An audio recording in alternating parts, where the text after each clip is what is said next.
These kings were not humans. They were these Annunaki people. There are people who believe they're the direct descendants of these beings and that they have the right to rule over human beings still to this very day. And they came from the Bureau.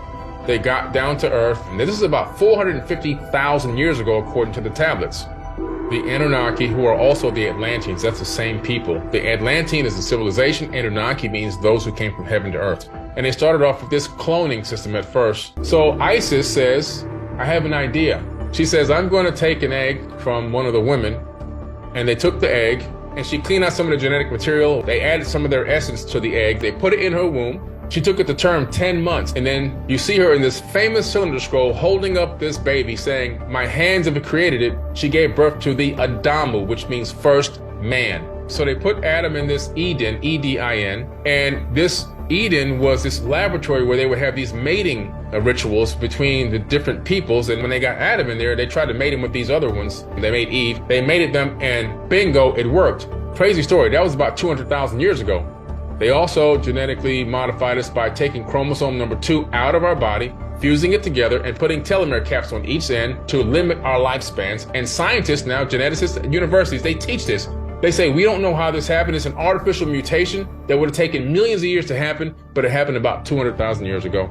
So the tablets line up with modern science. And so it's the foundation of a high-level civilization. When we got to one of the highest advanced civilizations, which started out in Sumer and then migrated over into the land of Kemet before it became Egypt, the initial pharaohs would be a direct bloodline of one of these Anunnaki people.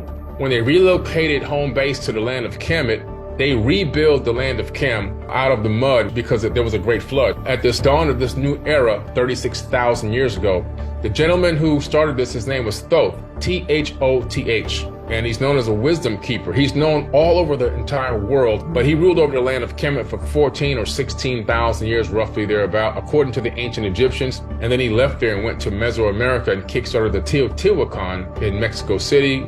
That was all his master architectural plan. And Teotihuacan is part of his African name, which is also known as Tahuti. And Teotihuacan in Mexico really means the city of Tahuti that he built out there. So he left there, and that's why the pyramid complex there mirrors the one at Giza in Africa. Akhenaten is King Tut's father. So Akhenaten decided, I'm going to become a monotheistic ruler and not the kind of believes in multiple gods. And what got into him was Amun-Ra, who's also Thoth's brother. And he told Akhenaten that you worship me and you get everyone to worship me and deface all the other gods. That's why he was kicked out of Egypt. He went to the Great Pyramid and he went to that stone box area inside the king's chamber and took Ark of the Covenant with him. See, Akhenaten is Moses. That's the Moses story.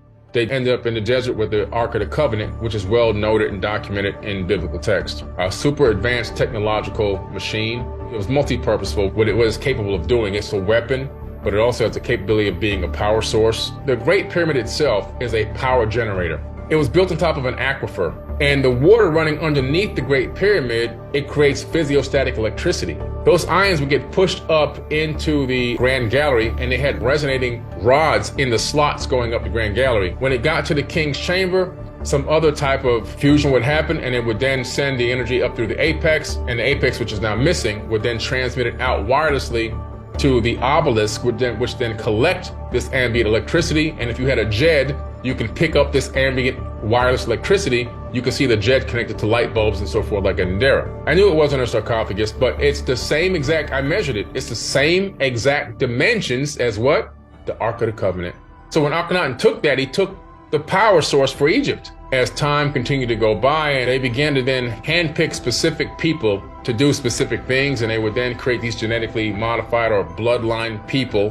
Yeshua was one of them. He was a chosen one to bring a certain level of Christ consciousness, which existed before Jesus Christ, that terminology ever came to be.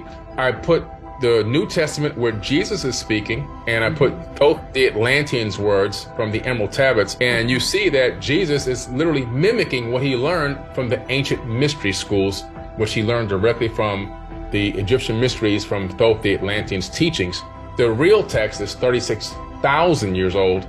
It's just a mimicking of ancient texts, and a lot of different religions cropped out of his spiritual writings that he wrote in those Emerald Tablets.